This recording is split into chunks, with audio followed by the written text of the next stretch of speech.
Mga kwento ni Felmo.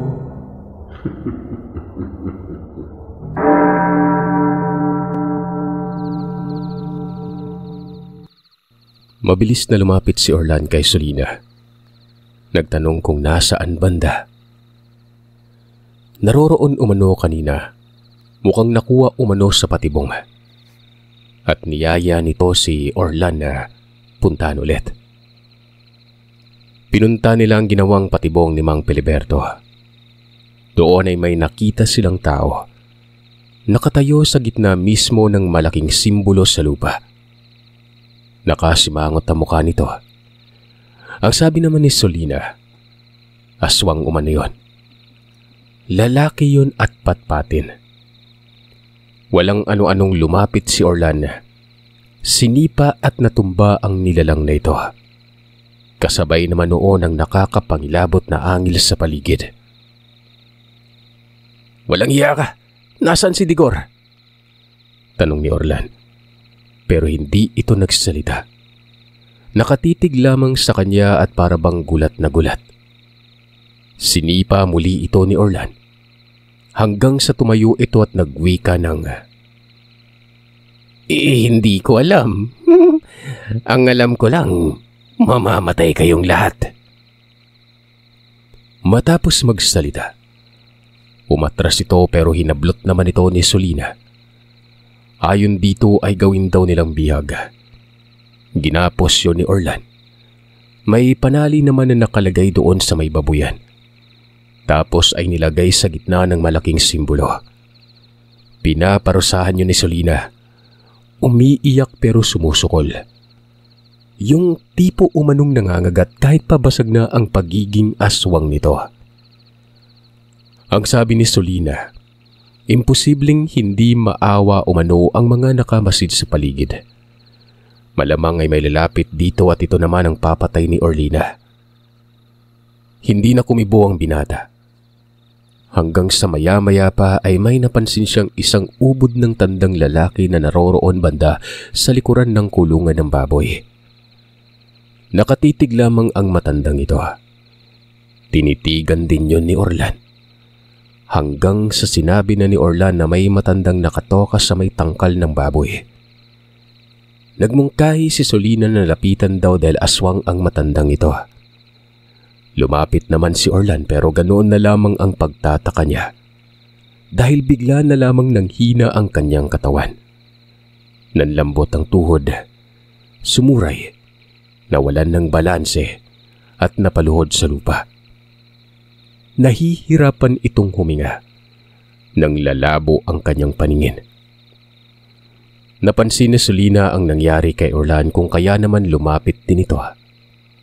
Maging si Solina ay ganun din ang naramdaman.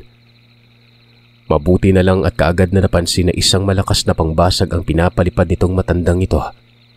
Kung kaya naman bumalik sa simbolo si Solina. Tinanong ni Solina si Orlan kung ayos lamang ba ito. Hindi, walang lakas yung katawan ko. Gumante ng orasyon si Solina. Dalawang uri ng orasyon. Puder at parusa. Pero ngumisi lamang daw itong matandang ito at umalis na yun ng walang ano-ano. Naglaho ito sa dilim. Dito ay lumapit na si Solina kay Orlan. Hindi pa rin nakakatayo ang binata. Nakatukod ang kanyang kamay sa lupa. Napatanong si Solina kung sino kaya yung matandang yon. Pinakapit niya si Orlan sa kanyang balikat. Ang sikip ng dibdib ko. Hindi ko alam kung sino yun pero malakas siya eh. Pinaupo si Orlan doon sa lupa. Sa loob lang ito ng ginawang simbolo ni Mang Filiberto. Nagkakatitigan ng dalawa. Takang-taka ang mga ito. Hanggang sa humagikik daw ng tawa itong aswang na bihag nila. Hindi ako maglalakas loob na sabihing mamamatay kayong lahat kung walang batayan. Magagaling ang mga albularyo. Bubwit lamang ang mga aswang para sa inyo. Pero paano kung sabihin ko sa inyo na may sinasandalan kami? Patikim lang yung naranasan nyo. Sa susunod, paniguradong patay na kayo. Pasalamat at hindi sumunggab ang mga aswang na kasama ko. Nag-aalangan. Pero kung alam lang nila na dito lang sa espasyong ito ang delikado, patay kayong lahat. Tinanong ni Solina kung sino ito at taga saan, habang nakatutok ang bagakay sa leeg ng nilalang. Ngumisi lamang itong nilalang at sinabing bakit niya naman sasabihin. Kung gusto daw siyang patayin, patay na lang. Walang problema umano yun. Wala umanong mapapala ang ginagawa nila noong pagpain. Hinding-hindi umano lalapit ang mga kasama niya. Walang ano-anong nag-usal ng pangkitil sa Solina sabay gilit ng hawak nitong bagakay sa leeg ng nilalang na yon. Pumikit ang mga mata ng nilalang. Bumagsak sa lupa. Bagamat namatay na yon, pero kita umano sa dalawa ang iniisip nilang problema. Kaliwat kanan ng agam-agam. Idagdag pa dyan ang pamilyang madadamay. Sabi ni Solina, lalagyan ng mas malakas na poder ang paligid ng bahay. Dahil tingin niya ay hindi uubra ang nakalagay ngayon. Inutusan si Orlan pero sinabi ni Orlan na pakiramdam niya ay ubos ang karga niya sa katawan. Ultimong ang tangan niyang mutya ng bigas sa batok. Hindi daw umiinit. Indikasyon to na baka pati ito nabasag na rin. Hindi ko na maramdaman ang aswang sa paligid eh. Wala na akong karga, Solina. Magkakaroon pero aabuti ng 1 buwan o higit pa doon. Titingnan ko din yung mutya ko kung kakain pa ng dasal. Dahil kapag hindi na, wala na tong silbi. Ganun ba? Sige, si tatay na lang siguro. Palalagyan natin ng ganitong simbolo. Kamuntikan na ako dun kanina. Naku, kung hindi ko lang namalayan kaagad, pati ako ubos na yung karga. Wala pa naman akong sinasandalang mutya. Katawan ko lang yung tangan ko. Itong aswang na napatay nila, dun lang nilibing. Sinunog muna daw yon tapos saka palang inilibing. Kumbaga, pinatupok muna para hindi mangamoy kung sakaling mailibing na. Inabot ng umaga ito. Dumating naman si Mang Piliberto. Bagsak ang muka. Kapong-kapo tingnan. Sabi nun, si Amy daw, na koma. Sana ay magkaulirat ito pero wala na umano ang bata. Nasayang lamang ang oras na inilaan umano nila Orlan nun. Itong pagkadismaya ni Mang Piliberto ay mas lumala. Lalo na nang malaman ang nangyari kagabi at sa kung paano nawala ng karga si Orlan. Nagmumura ito. Paano na? Kayo kasi sana pala hinadlangan ko kayo. Pero dahil kampante ako sa Solina, hindi ko na lang inalintana o inantala ang kaibangan yung dalawa. Sarap niyong pag-uumpugin. Wala, sige. Ako nang bahala. Hanapin niyo yung matandang yon. Kapag hindi yun napuksa, isipin niyo nang mamamatay na tayo. Nahihirapan na nga tayo sa mga aswang. May nagpuprotekta pa sa mga demonyong yan. Isang mabigat na problema na wala umanong kasiguraduhan na mareresolba. Ito ang namutawi sa bibig ni Orlan habang sinasalaysay niya ang kwento nila Solina. Kahit pagod, walang karga, napilitan si Orlan noon at tumango na lamang. Ang taglay niya na lamang noon ay ang rosaryo. Tignom na mula sa nara at ang sarili. Yun na lang, bukod sa kanyang patalim na gawa sa bronze. Itong dignom kwintas na yun na nakaligkis sa rosaryo. Si Solina umano ay para umanong binagsakan ng langit at lupa. Pakiramdam ng babae noon ay siya ang dapat sisihin. Nagpapasikat kasi umano siya kay Orlan. Doon pa inamin ni Solina ang lahat. Pinapakitaan niya ng abilidad ng lalaki dahil natanyag si Orlan sa lugar. Pero yun pa ang naging punot dulo kung bakit may nakaatang ng banta sa bawat buhay nila. Gumawa ng ritual si Mang Piliberto. At gaya ng sinabi ni Solina, yun nga ang ginawa nito. Ang silong ng bahay ay may simbolong 3 bituin, 2 araw. Kasama na dyan ang mga kataga at alpabetong sangka para sa isang malakas na poder. Nasa loob ito ng malaking tatsulok. At habang isinasagawa ang guhit ay pinlagyan ng abo at asin ang linya kay Carmina. Kumbaga yung postura ng guhit ay pinalagyan ng abo at asin. Maging si Carmina o Manonon, nagsusumikap para lang maging ligtas sila. Kung ilalarawan, nasa gitna ang bahay. Lampas na kasi sa silong ng bahay ang simbolo. Si Nanay Odette, inabisuhan ng mga kapitbahay noon na walang sino mang lalapit sa bahay nila. Ang dahilan ay may sakit na nangahawa at kasalukuyan umano itong nakakapit sa nanay ni Solina. Kaya naman itong mga kapitbahay, ganoon na lamang ang pagtangunon. Pag-angat ng araw, saktong nakapagpahinga ng saglit si Orlan. Ito yung mga sandaling aalis na sila ni Solina. Pero bago mangyari yun ay may mga sinabi si Mang Peliberto kay Solina. Hindi naman alam ng binata ito gawa ng hindi siya lumapit. Hanggang sa ayun na nga, pagkatapos makapag-usap, umalis na sila. Sinturon ni Orlan ang mga bugkos ng bawang. Hindi naman nakausli, nasa ilalim ng damit. Kahit paman walang kasiguraduhan ng pangontrang ito ay nagbabaka sakali na lamang si Orlan. Wala na basag na yung karga niya. Nagsisimula na nga noong magkarga si Orlan kahit kasalukuyan silang nasa paglalakbay ni Solina. Sinisingit lamang ni Orlan ang pagdadasal sabay tapik sa kanyang batok nun. Kapag namatay ako, Solina, ikaw na yung bahala sa nanay at kapatid ko Tsaka, love you. Gigugma kita kahit papano nasabi ko ito habang buhay pa ako Pinagsabihan naman siya ni Solina. Pa-love you agad hindi pa naman sila magkakilala ng lubusan. Hindi pa naman sila nagsama.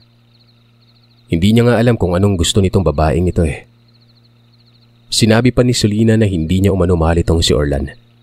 Tsaka hindi ito mamamatay. Huwag na umanong dagdagan ang problema ng dalaga nun. Paala ka. Basta nasabi ko na. Wala akong paki kung di mo ako mahal. Hindi na kumibo noon si Solina pero napansin daw ni Orlan na biglang umiti ito habang nakatingin sa ibang direksyon. Hinayaan niya lang. Mataas kasi ang garbo nitong babae. Baka mapahiya pa siya kapag binigyan niya ng kahulugan. Pero nagtataka noon si Orlan. Paano ba naman kasi? Hindi niya alam kung saan sila pupunta. Nakasunod lamang siya kay Solina, patungong sentro. Nagtanong siya sa kung anong makukuha nila sa sentro maraming tao doon at imposibleng naroroon ng mga aswang. Ang sabi naman ni Solina ay may pupuntahan umano sila. Sinabihan umano siya ng kanyang ama na humingi ng tulong noon sa pinsan niya, pamangkin ng kanyang ina. Sakop din umano yon ng kanyang ama sa kanyang pamumuno bilang pastor. May karunungan yon at tingin niya ay mas malakas pa kesa umano kay Orlan. Pinagsabihan niya pa umano itong si Orlan na wag dikit ng dikit. Hindi din naman siya umano hahayaan ni Solina na mapahamak nun. Alam ko namang mahal mo ako Nagpapakipot ka lang. At alam ko ding isusugal mo yung buhay mo para sa akin. Sabi ni Orlan nun. Kahit pa nasa ganung estado na tila, wala bang pag-asa ay nagagawa pa rin nilang magbiruan. Hindi alam ni Orlan kung saan babanda sa bayan ng nasabing pinsan na ito. Wari niya'y lalaki. Hindi niya naman natanong ang kasarian. Hanggang sa nakarating daw sila sa isang parokya. Hindi ko na lamang babanggitin ang kung anong parokya. Sa gilid noon ay bahay na nitong pinsan ni Solina. Malaking bahay. Hindi naman magarbo. Yung tipong karaniwan lang. Nakakita si Orlan ng isang babae. Kumakaway pa ito kay Solina. Maganda ito. Maputi at matangkad at kawangis niya si Solina pero mas matingkad umano yung balat. Ito kasing si Solina parang bugbog sa araw. Yung tipong parang magsasaka pero maganda.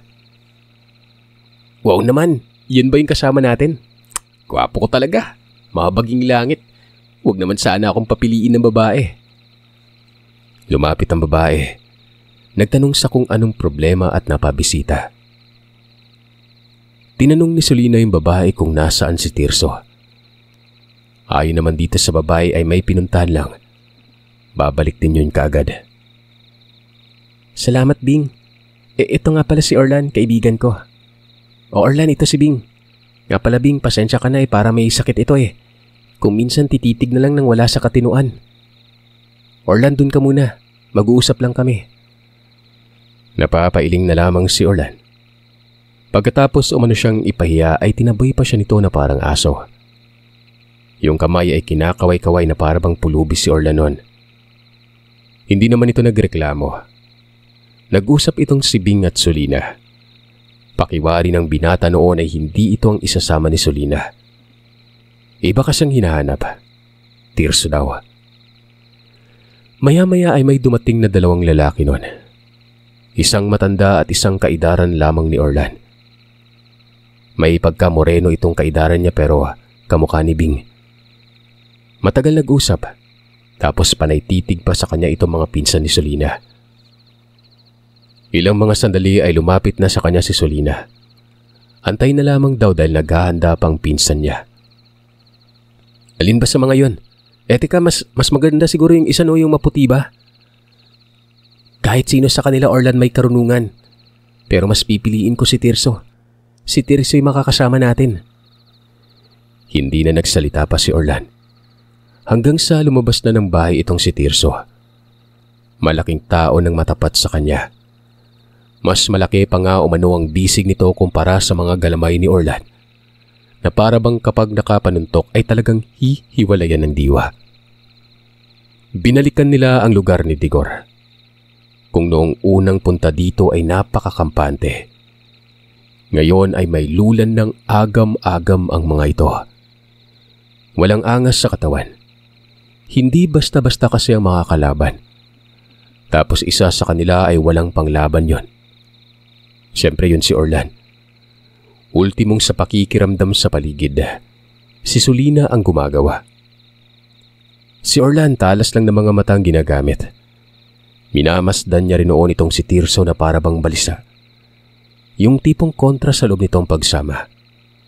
Hindi kumikibo Kung sa bagay ay wala din namang kibo si Solina noon. Noong nakarating na sila, lingay na ang araw. Pasado 1:00. Tinanaw-tanaw nila yung bahay ni Digor. Giba na umano ito. Mga ritaso na lamang ng kahoy ang nakita nila. Tapos yung paligid nagkalat ng mga damit. Wari ba'y nagwala muna ang may-ari bago gibain ang bahay na yon. Nagtanong si Orlan sa kung saan na sila pupunta. Sapagkat itong si Solina, yun naman ang unang nagmasid sa lugar noong inaalam kung saan nakatira si Digor. Kaya dito siya babatay kung saan na sila tutungo. Ayon kay Solina, tira bahala na umano. Ang pinakikiramdaman noon ni Solina ay hindi na pabor sa mga aswang, kung hindi yung presensyang bumungad sa kanila kagabi. Yung matanda na siyang naging rason kung saan nawalan ng karga si Orlan. Maglalakad-lakad lang daw sila, pero hindi doon sa lugar kung saan naroroon ang bahay na may mga buto ng tao. Sa ibabaw sila ng burol. Wala umanong uwian itong sila Digor kung hindi yung ding lugar na yon. At kung nasaan ito, posibleng naroroon din ng matanda. Malaking katanungan pa rin sa kanilang isipan kung sino ba talaga yon. Hanggang sa huminto daw itong si Tirso. At sa kauna-unahang beses ay narinig ni Orlan ang boses niya. Malumanay. Akala niya kasi suplado. Pero kalmado. Nakapantalon lamang ito tapos nakasando at may malaking kwintas itong tangan. Pero hindi makita ni Orlan ang pendant. Nakatago sa dibdib. Hindi niya rin maramdaman dahil wala siyang karga nun. Sobrang tanda na, di ba? Hindi kaya yung sinasabi ng nanay na mananambal na taga-konsepsyon? Ano ba talaga yung postura? Nakita ko na pero nasa malayong distansya ko. Sabi ni Tirso. Ang sabi naman ni Orlan ay may sapagkapanot daw ito. May balbas. Kasing tangkad ni Orlan. Pero kahit sobrang tanda, tingnan ay malusog daw ang pangangatawan. Kung sing tangkad mo, yun na siguro yung mananambal na yon. Naging matunog yun kasi nga nang kukulam. Kaya nga inaalam kaagad ng nanay kung sino to. Yung pangalan Akbo, Tandang Akbo. May kwan siya eh. Parang may itim dito sa kaliwang mukha niya. Hindi ako sigurado pero parang balat. Hindi naging malinaw sa akin nung makita ko yung matandang yun pero tingnan natin baka yun na nga yun. Tugon ni Tirso. Sabat naman ni Solina habang nakasimangot ang mukha. Punta numano. Malayo lang pero kung lalakarin ay aabutin ng malalim na gabi. Kung babalik naman ay parang wala naman silang napala. Sinabi nito na may habal naman siguro doon sa babaan. Tinanong niya pa si Orlan. May pera daw siyang dala. Pakyawin na lamang umano nila. Pero kinakailangan nilang umikot nun. Wala kasing maayos na daanan doon maliban na lamang kapag dumaan sa may Kalamba. Paano kung mali, Solina? Paano kung hindi yun yung pangulo ng mga aswang? Di bumalik tayo dito. Huwag tayong uuwi ng walang napapala. Ilang beses mo na bang sinabi sa akin yan? Wala naman talaga tayong napapala lagi eh. Tara na nga. Napapatawa nun si Tirso. Sinabing magnobyo ba umano ang dalawa pero umiling si Solina. Hindi daw at hindi din siya papatol sa lalaki. Kaibigan niya lang daw ito na isang albularyo. Ayun na nga. Pagkababa nila ay nakahanap kaagad ng masasakyan.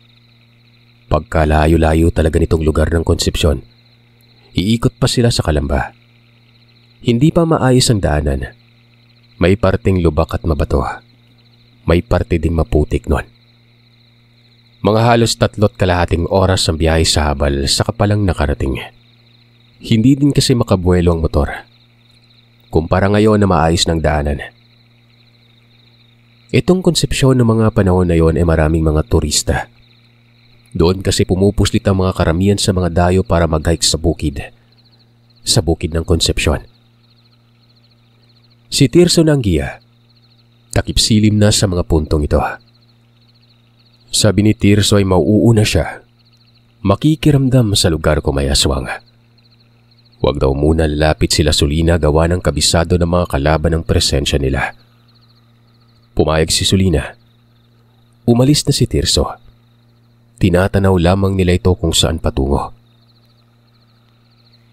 Sinabi naman ni Solina kay Orlan na babalik ito.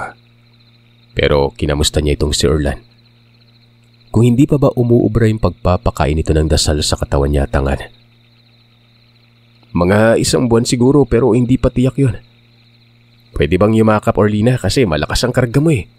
Kapag nainitan tong mutya ko baka gumana na. Ano yan, biro o seryoso? Kapag biro lang buong buhay mo magsisisi ka.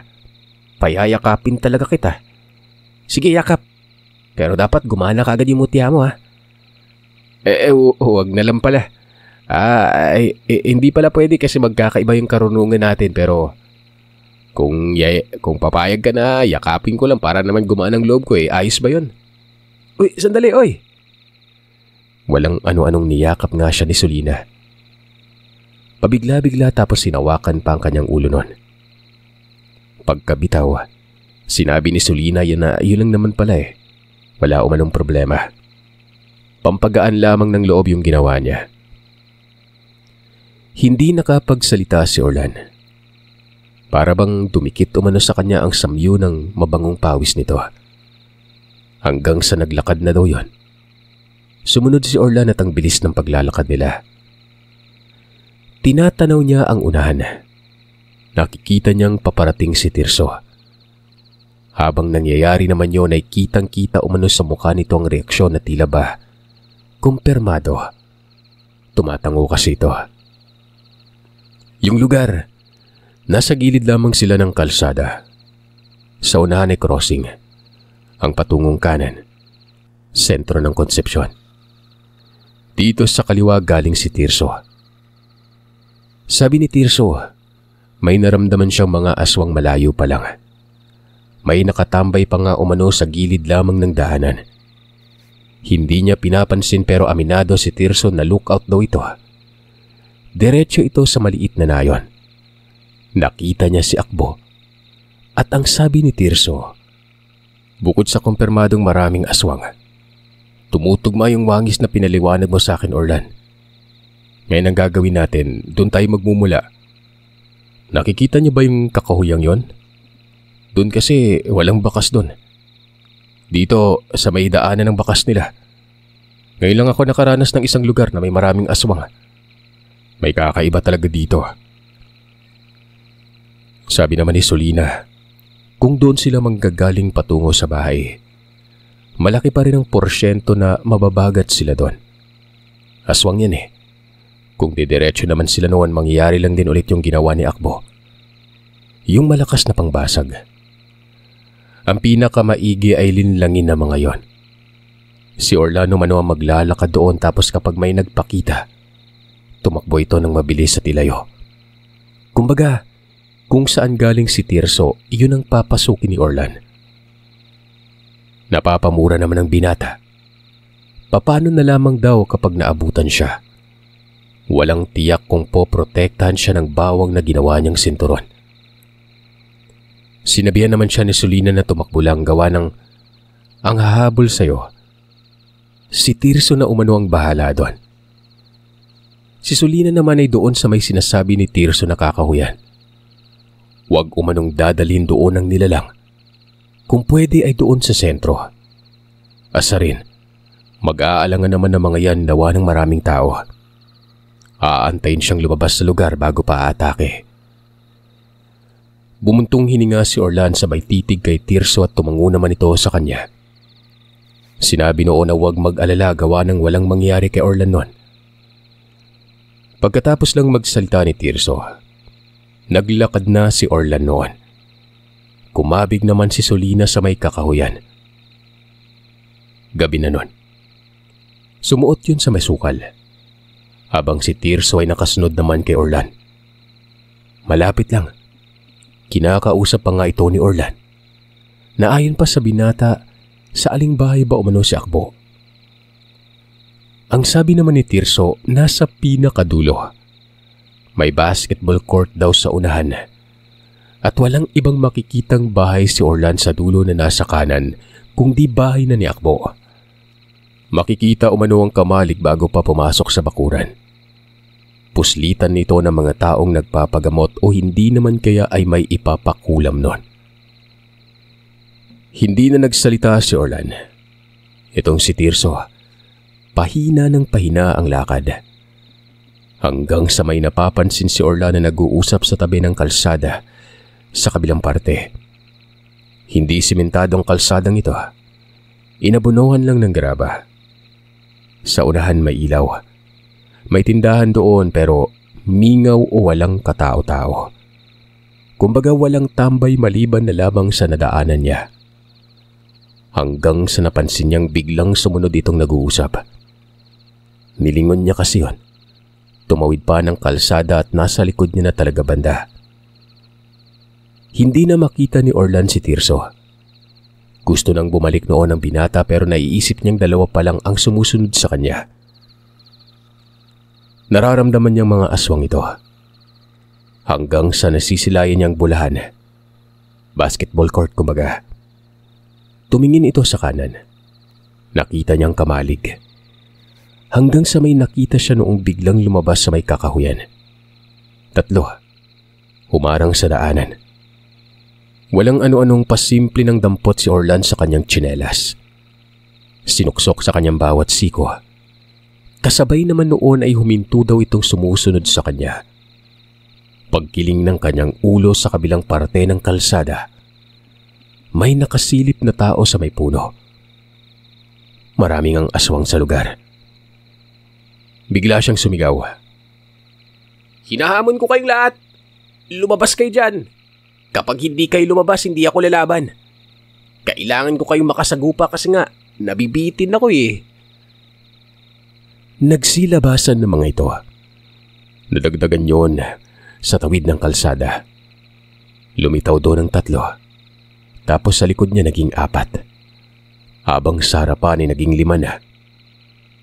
Ganoon na lamang ang panlalaki ng mga mata ni Orlan dahil isa sa mga ito. Walang iba kundi si Rigor. Nasaan yung tao ang lahat kung kaya nakikilala niyang isa? Bumuntong hininga si Orlan. Humugot ng pagkalalim na hangin sabay sirit ng takbo at sigaw ng Habulin niyo muna ako. Yan ay kumaabutan niyo. Itong pagtakbo umano noon ay hindi niya dama ang pagod mula sa mga nagdaang araw. Para bang nagkaroon siya ng lakas at sumigla. Walang ibang pinupuntiriyang lugar kung hindi doon sa matao. Pagkalingon niya sa likod, lahat ng mga aswang na nakabuntot sa kanya. May tumatakbo na animoy aso. Napakabilis. Halos masabayan na si Orlan. Nagsisisigaw na siya noon. Tinatawag si Tirso. Tulungan umano siya at nasaan na ito ngayon. Pero hindi ito nagpapakita. Hindi pa din siya nakarating sa crossing ng mga sandaling ito. Hanggang sa may umatungal umano sa likuran niya. Paglingon ni Orlan ay nakita niya si Tirso, pero tumatakbo din ito at nakasunod sa kanya. Sabi ni Tirso ay sinipa lang daw niyang isa, tapos sumunod na kaagad. Naroroon siya sa may poste na katambay. Walang hiya ka. Sabi mo, ikaw yung bahala. Bakit ka tumatakbo? Marami. Sobrang dami. Hindi ko kaya yon. Akala ko, konti lang pero ito tingnan mo, nakasunod lahat. Bilisan mo. Ang iikli ng hakbang mong pandak ka. Patuloy lang sila sa pagtakbo hanggang sa nakarating na sila sa crossing. Pero hindi humihinto gawa ng nakasunod pa rin sa kanila ang mga nilalang na yon. Mingaw pa yung lugar. Walang katao-tao maliban na lamang sa kanila. Malayo pa ang sentro pero hindi sila tumigil sa pagtakbo. Hanggang sa sumusuray na umanoon si Orlan. Ang isip niya lang ang ganado pero mapupundi na umano ang katawan. Hindi niya kinaya. Nawalan ng balanse si Orlan. Masusubsob na sana ito na parang saranggola.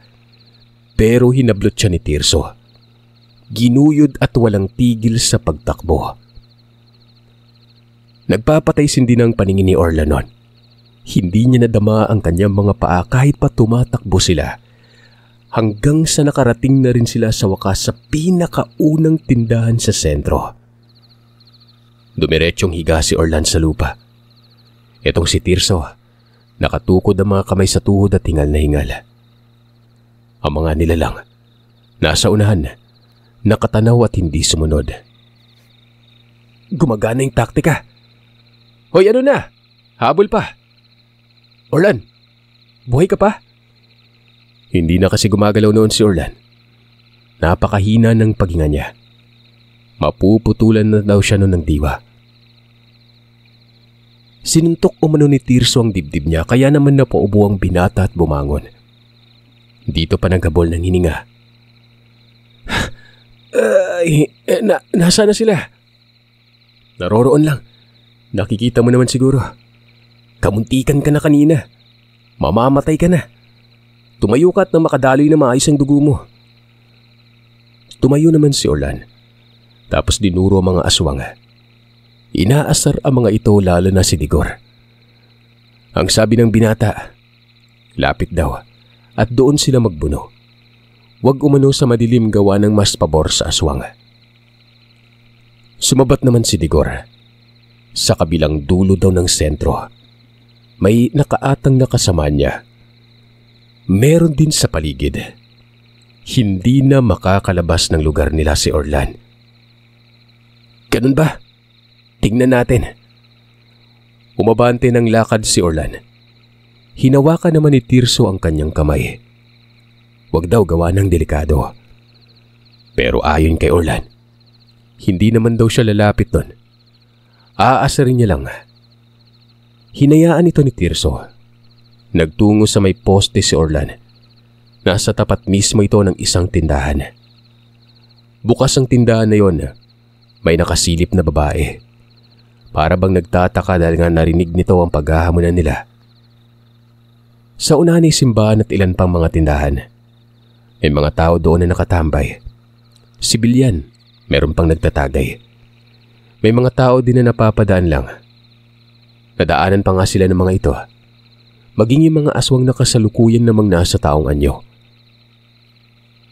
Kumabig ang mga aswang sa kakahuyan. Nakikita ni Orlan ng mga yon na tumambay lamang sa gilid.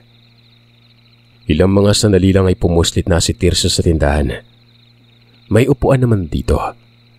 Naupo yun tapos nakiusap na makikiinom ng tubig doon. Nagtanong pa ang tindera sa kung anong nangyari at parang may nag-aaway ata. Matandang babae. May iba pang tao doon, mga dalaga. Ito kasing tindahan ito, bahay yun. Makikitang nagtataka ang mga mukha at inutusan itong mga dalaga noong matandang tindera na kumuha ng tubig. Hinabol kami, Manang. Wala naman kaming ginagawang masama. Mabuti na lang at hindi naabutan. Ang dami pala dito mga barumbado, no? Nako, sinabi mo pa. Meron talaga. Hindi lang barumbado kung di may mga tulisan. Marami kasing turista dito, Dong. May mga rebelde pa nga minsan na napabadaan pero maagap naman ng mga kapulisan at sundalo. Bakit hindi na lang kayo humingi ng tulong? Naroroon lang sa may simbahan banda mga sundalo. Ito, tubig. Salamat, Manang, sa tubig. Hindi na kinakailangan ng mga sundalo. Umalis naman yung mga humabol eh. Pero tatambay muna kami dito, Manang Kahit papaano makapagpahinga. Lumapit na si Orlan noon at uminom ng tubig at tinanguan pa yung tindera. Bumili na rin na makakain si Tirso. May tinapay naman, tapos ilang biskwit. Ang sabi ng matanda ay ayos lang tumambay doon sa tindahan pero kapag may gulo, huwag daw doon gawa ng nerbiyoso ang matanda. Baka atakihin pa umano siya noon. Umalis na ito at naroroon sa may sala nila. Nakikipag-usap doon sa kasama na animoy binigyan ng abiso. Itong si Orlan at Tirso, nakaupo lang sa gilid. May lamesa doon, magandang pwesto gawa ng may sandalan ng upuan.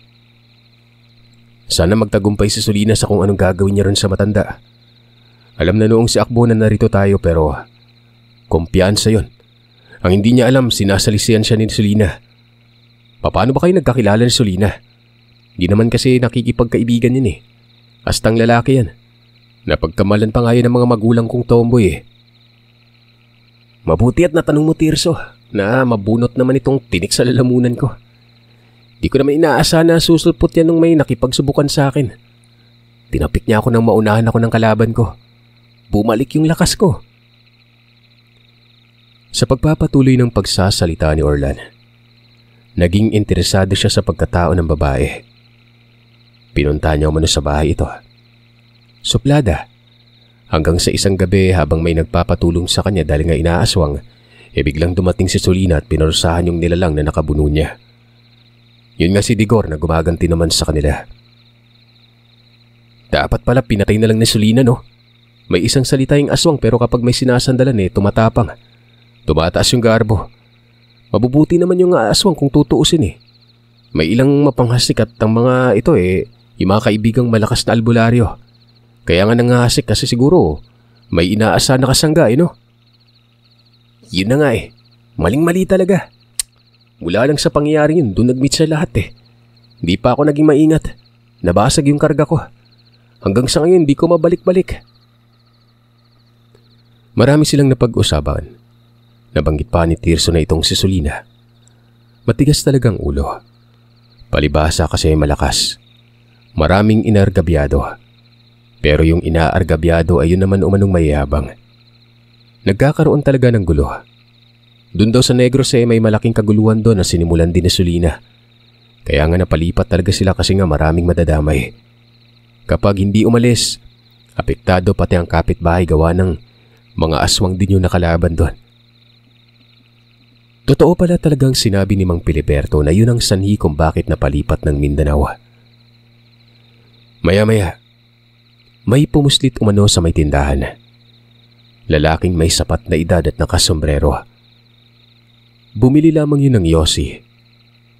Pero laking pagtataka ni Orlan nang magsindi daw ng yosi yun. Tumitig sa kanya at nakita niya ang mga mata na purong itim lang. Kinipat niya ang sariling mga mata. Kung hindi pa siya nagkakamali. Sakto naman umanong tumalikod ang tao. Hindi umalis. Nakatalikod lang. Nakatukod ang kamay sa haligi. Siniko ni Orlan si Tirso. Wika niya. Nararamdaman ba daw nito yung tao nun? Sabi ni Tirso, Karaniwan lang umano, hindi aswang. Mahinang wika ni Orlan na maitim daw ang mga mata. Walang ano-anong tumayo si Tirso. Sinipat niya ang mga mata hanggang sa nagsalita daw ito. Kaibigan, anong meron? Ba't iba ka kumakatitig? May problema ba? Hindi nagsalita si Tirso. Yumuko ng bagya ang tao. Tapos pitik ng sigarilyo nito at natamaan si Tirso noon. Hinablot ni Tirso ang tao. Pagkaangat ng mukha ay ang pangit daw nito. Nabitawan ni Tirso at napaatras yun. Nagudyat ng tango kay Orlan na umalis na sila sa lugar. Dahil ba sa maraming tao kayang lalakas ng loob nyo? Hindi niya na naisip na may aswang din sa mataong lugar. May aswang na sanay makisalamuha sa tao. Wala kayong takas. Kahit pa may rumisponde, hindi makakatulong sa inyo yan. Bakit? Matatakot syempre. Nasa gilid na ng kalsada sila Orlan nun.